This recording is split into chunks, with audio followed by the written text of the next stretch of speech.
સુરતમાં શુક્રવારે કરુણાંતિકા સર્જાઈ હતી। સરથાણા ખાતે રહેતા યુવાને માતા પિતા અને પત્ની પર ચપ્પુના ઘા મારી પોતે આપઘાતનો પ્રયાસ કર્યો છે, જેમાં પત્ની અને બાળકનું મોત નીપજ્યું। હુમલો કરનાર અને માતા પિતાની હાલત નાજુક હોઈ હોસ્પિટલમાં સારવાર હેઠળ છે।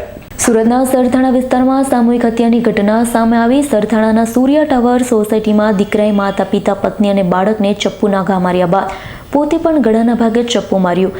વાત એમ છે કે સરથાણા ખાતે સૂર્યા ટાવરમાં રહેતા મૂળ અમરેલીના સાવરકુંડલાના સ્મિત જીયાણી નામના યુવકે પોતાના જ પરિવાર પર હુમલો કર્યો, જેમાં માતા પિતા પત્ની બાળક પર ચપ્પુ વડે હુમલો કરી પોતે આપઘાતનો પ્રયાસ કર્યો, જેમાં પત્ની અને બાળકનું મોત નીપજ્યું। માતા પિતા અને સ્મિત જીયાણીને ગંભીર હાલતમાં હોસ્પિટલમાં ખસેડાયા છે। બનાવની જાણ થતાં પોલીસ કાફલો ઉચ્ચ અધિકારીઓ સ્થળ પર દોડી ગયા હતા। તપાસ હાથ ધરી છે। સ્થાનિકો સાથે સગા સંબંધીઓ પણ સ્થળ પર પહોંચી ગયા છે। હાલ તો સ્મિત જીયાણીએ કયા કારણોસર આ પગલું ભર્યું તે અંગે પોલીસે તપાસ હાથ ધરી। આજરોજ સવારના સરથાણા પોલીસ સ્ટેશન વિસ્તારના રાજન સ્વપ્ન સૃષ્ટિ ફ્લેટના સૂર્યા બિલ્ડિંગમાં 8મા માળે સ્મિત લાખુભાઈ જીવાણી, જેઓએ પોતાને પણ ઈજા પહોંચાડેલી હોય અને પોતાની પત્ની હિરલબેન તથા બાળક ચાહત અને તેના માતા પિતા લાભુભાઈ અને વિલાસબેનને ગંભીર ઈજાઓ પહોંચાડેલ હોય તેઓ પીસીઆરને કોલ લાગતા સૌપ્રથમ સરથાણા પોલીસ સ્ટેશનની પીસીઆર અહીંયા પહોંચી ગયેલ અને પોતે પીસીઆરના પોલીસ માણસોએ મકાન ખોલી અને આ બધી તમામ હકીકતથી પીઆઈશ્રીને વાકેફ કરતા સરથાણા પોલીસ સ્ટેશનના police inspector Shri MB Zala તથા અન્ય ઉચ્ચ અધિકારીઓ પણ ઘટના સ્થળે પહોંચી ગયેલ છે।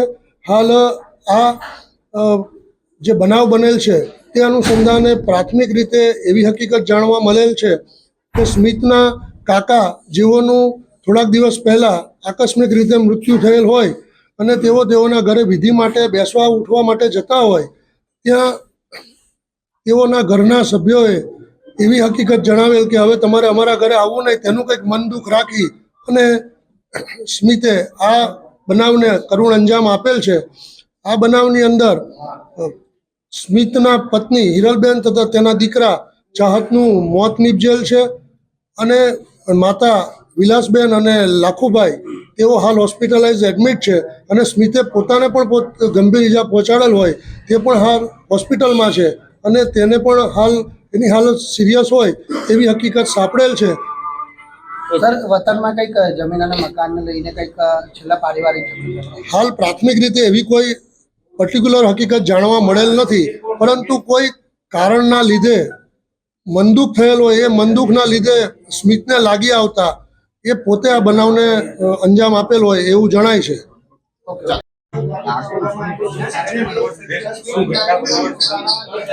સરથાણા પોલીસ સ્ટેશન વિસ્તારમાં સૂર્યા એપાર્ટમેન્ટ નામનું એક અપાર્ટમેન્ટ છે।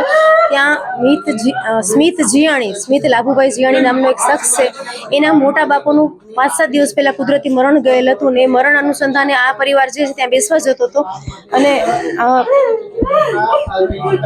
ત્યાં બંને ભાઈઓનું અગાઉથી કંઈ મનદુખ હશે એના કારણે થઈ અને એમને જણાવેલ કે હવે કાલથી તમે આવતા નહીં, એ બાબતે નાના મોટી બોલાચાલી થયેલ અને એનું દુઃખ મનમાં રાખી અને આજે સવારે સ્મિતે એના પરિવાર એટલે પત્ની અને બાળક જે એ અલગ રૂમમાં સૂતા તેના ગળાના ભાગે ઘરમાં રાખેલ છરી વડે હુમલો કરી ગળાના ભાગે ઈજા કરી એનું મોત નિપજાવેલ છે અને એને માતા પિતા જે છે એને ગળાના ભાગે ઈજા કરેલ છે અને એ ઈજા કરતી વખતે કે હું એકલો થઈ ગયો, હવે મારું કોઈ નથી, આવું બોલતો જતો હતો ને એને ઘા મારેલા હતા અને એમાં એના માતા પિતા હાલ હોસ્પિટલાઇઝ છે અને પોતે પોતાની જાતને બંને હાથ ઉપર નસો કાપેલી છે અને ગળાના ભાગે પોતે પોતાની જાતને ઈજા કરેલી છે। એની હાલત પણ ગંભીર છે અને પણ અત્યારે સારવાર હેઠળ છે।